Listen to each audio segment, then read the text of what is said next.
Oke semuanya, kita langsung saja. Nah, jadi di sini kita akan belajar tentang limit trigonometri. Nah, yang pertama yang perlu kalian pelajari atau ingat kembali adalah tentang nilai trigonometri tentunya ya. Jadi di kuadran pertama dan di kuadran yang kedua, tiga, keempat kita pakai relasinya dari seperti ini ya. Jadi ini dipelajari lagi, ingat-ingat lagi, ini Bapak sudah buatkan polanya ya. Jadi sin itu dari 0 ke 1, cos dari 1 menuju 0, tan itu sin dibagi cos. Nah, langsung setelah itu yang pertama ya, kita akan mempelajari bagaimana cara menentukan nilai dari limit trigonometrinya. Nah, cara pertama yang paling basic adalah menggunakan substitusi langsung. Jadi sesuai namanya kita tinggal substitusi aja ya. Nah, jadi kalau misalkan ada limit fx x mendekati a, jadi tinggal ganti x dengan a, yaitu kita mencari nilai fa ya, nilai limit fungsi ketika x-nya sama dengan a. Nah, contohnya seperti ini ya, limit x mendekati pi per 4 untuk sin 2x, maka kita langsung saja ganti x-nya dengan pi per 4, yaitu sin 2 dikali pi per 4. Nah, jadinya adalah 2 pi per 4. 2 pi per 4 ini kan sama dengan 1 per 2 ya, 1 per 2 atau setengah pi. Nah, setengah pi kita tahu pi-nya 180 derajat, maka setengah kali 180 derajat adalah 90 derajat. Sin 90 berapa? Sin 90 sama dengan 1. Nah, seperti itu. Jadi yang nomor 2, nomor 3, nomor 4 juga kita menggunakan substitusi langsung. Ya. Nah, lalu pertanyaan berikutnya, kalau misalkan uh, bisa menggunakan substitusi langsung, mengapa kita harus memakai cara yang lainnya? Ya. Nah, karena ketika bentuknya nanti bentuk tidak tentu, contohnya itu adalah 0 per 0, jadi salah satu bentuk tidak tentu adalah 0 per 0, kita harus menggunakan cara lain.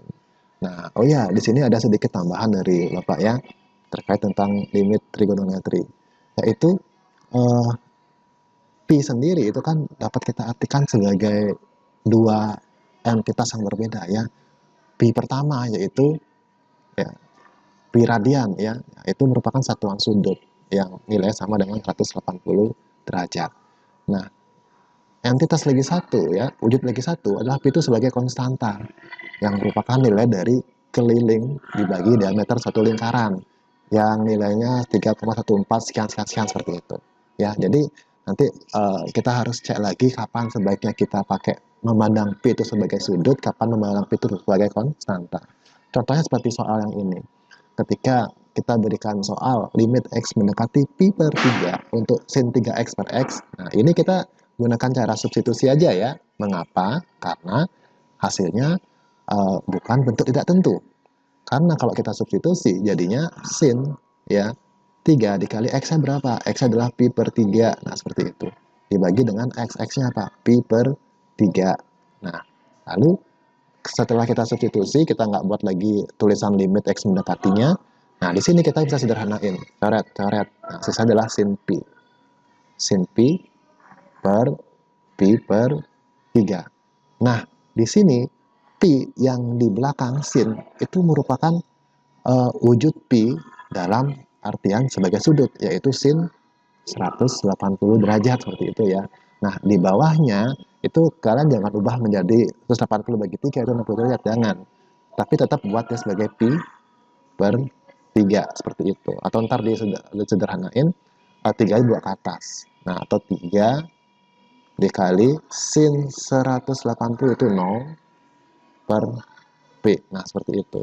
Nah, ini karena kebetulan di atasnya 0, maka 0 dikali berapapun itu 0, sehingga 0 dibagi pi itu nilainya 0. Nah, lagi satu juga contoh yang sama di sini ya.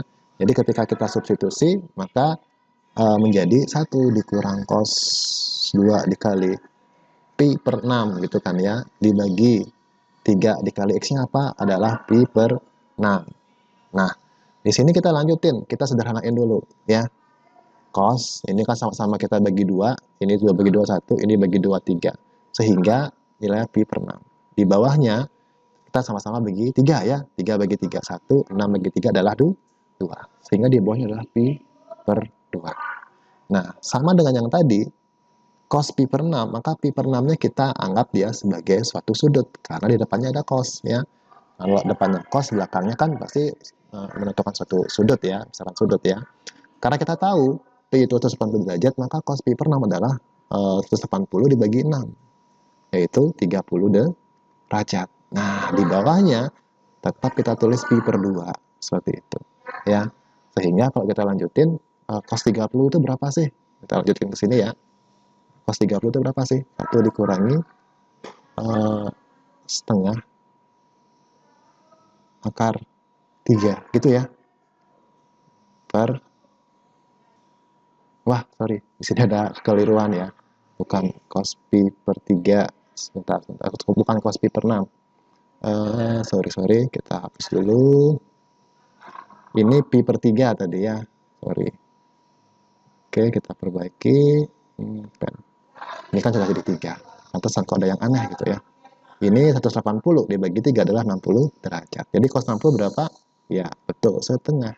Di bawahnya pi per 2. Nah, seperti itu.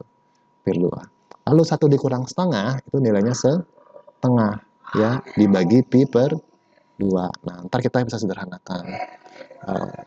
Boleh kalian buatnya pakai cara yang berbeda ya, tapi Bapak lebih suka buat atas bawah Bapak kali 2.